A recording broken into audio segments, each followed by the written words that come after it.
this is part of DNA recombinant technology. So this is my gene X, and I want to have that gene X. Maybe it's a gene that I need. It could be insulin. It could be any gene that you need. The three ways of having this gene. The first way is basically you have the whole DNA of that organism, and you need to cut the DNA at specific sequences as one mark. Second mark, you have to mention which enzyme would you use to cut. So the second mark would be to say you're going to use reverse restriction endonucleases, which will recognize specific sequence. What do we call that sequence? Recognition sequence.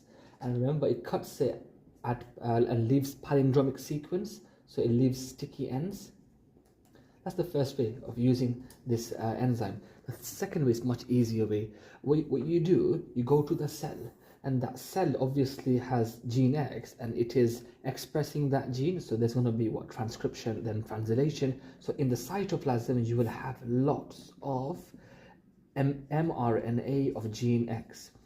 These are mature mRNA in the cytoplasm, so we can just use that. And obviously, but we don't want a RNA. What do we want? We want a gene X, which is our DNA.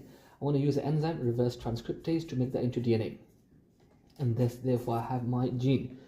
Third thing is gene machine. Literally, you have the sequence already known in the books or somewhere, and you just type in the correct sequence of the DNA base and using the enzyme DNA polymerase. Three ways of getting the desired gene X.